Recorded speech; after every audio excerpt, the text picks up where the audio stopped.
Hi, welcome back to Guessagaingaming, and here we are back in my beloved Watch Dogs Legion. And today I'm going to make a very small video about something which is something I've mentioned on this channel quite a long time ago, about buying games, pre-ordering games, buying games before they come out, especially considering the state of some games now, whether they're woke or whether they're just broken, buggy, whatever. And this is about a game that's coming out in the next few weeks, actually, called MindsEye. Now, I noticed footage from this game in the last few weeks, and I thought it looks relatively interesting. And to be honest, I wasn't really paying much attention to it. And I noticed more videos recently from different YouTube channels talking about what's been released, the testing that's been offered to YouTube channels to kind of see how the game is before release and whether they want to promote the game. And it's all a bit weird, to be honest. I'm not going to go into all the details of the history of this game. You can find that on other channels and people who know much more about it than me, or how the game kind of started and what they were trying to create with a kind of separate platform, because I watched that and it doesn't, I'm not quite sure what they were trying to do, or if they're still trying to do it. But all I can say is, from watching different channels, people that have play tested this, it's weird because they weren't allowed to show the things that actually play tested on their channel, and they weren't allowed to play the game themselves. They had to and then the only footage they were allowed to use is what someone gave them after, not the footage they were actually seen or involved in, which is really weird for a game that's coming out in a few weeks. Because obviously with anything, it doesn't matter whether it's a brand new car or a TV or a video game or a movie, what you want to show is the best you've got, and if the best isn't very good, you're going to hide that. And the only reason you would hide the footage of a game, obviously, you know, with clear obscure, whatever, a game comes out and you think it's great, you'll show as much as you can because you want to get people interested. You want to get reviewers and content creators behind you, you want to get audience behind you, you want to get people pre-ordering, people buying. So the only reason, there's literally only one reason why anyone ever hides the details of a product, really, and it's because it's not up to scratch.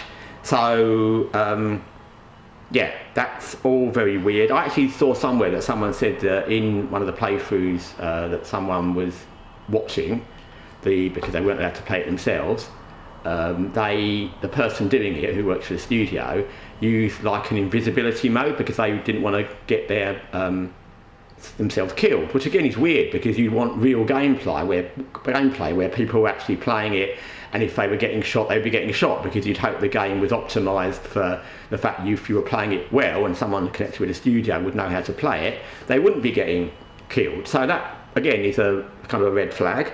So there's a lot of little red flags. The bits and pieces I've seen just of what's been released of how the game looks, I would be interested. I like that kind of setting. It's sort of a Watch Dogs Legion-ish cyberpunk setting, like futuristic tech and things like that. I like that kind of thing.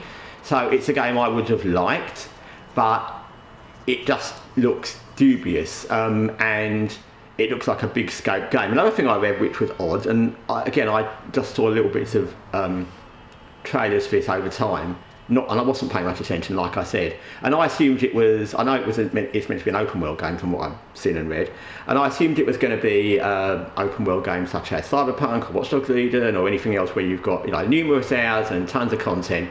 But then I also read very recently that they're saying it's like a 15-hour game, and that doesn't make sense to what it looks like at all. I mean, 15 hours is short, very short actually, and then 15 hours, is it 15 hours if you're playing it like going through all the side bits, or 15 hours just going through the main campaign, or what? So 15 hours is short, and I think they're saying this game's going to come out as a kind of mid-range price, like $60, something like that, which isn't cheap for a 15-hour game. It's definitely not cheap. So all I'm saying is, and the game might come out being fantastic and it might be great, but all I'm saying to anyone that's listening to this is, as I said before, not about MindsEye, about games in general. Veilguard would be one, there's been many, Suicide Squad, whatever, is don't pre-order games. Wait for the game to come out, especially nowadays with lots of games that we find later on aren't what they said, they're broken, they're buggy, they're woke, etc, etc. Wait for the game to come out. There's no benefit, unless you're absolutely no other game in the whole world you've got or can play, to buy a game in advance that we don't really know that the studio's not got a long history of games anyway. It's a new studio.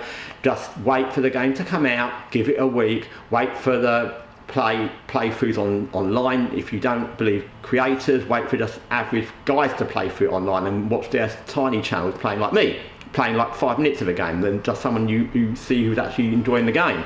Wait for the main channels to talk about it, whatever, but wait for the game to come out. Wait for people to comment on whether it's buggy or whether it's short or whether it's got problems, whether it's well optimized, and then buy it. There's no loss. And unless you've got money to throw around and other games you can play in the meantime, there's absolutely no benefit to getting games in advance. And I'd say this about any game. The only reason I'm making this video about MindsEye is because I've seen so many things that appear to be odd about it. And to be honest, I think the thing that struck me as the most odd, apart from the technical arguments and the way they've handled the release and the fact they've given content creators very little 2 weeks before, is that the game is apparently meant to be 15 hours, and that's the thing that shocked me the most, to be honest. How it looked and the way it looked like a big open world game, but apparently not. And again, maybe that's the impression I got, maybe I heard that wrong. But all in all, wait for it to be out, wait for people to see how it is. That's what I'm saying. Anyway, thanks for watching Guessagaingaming. Till next time, take care for now.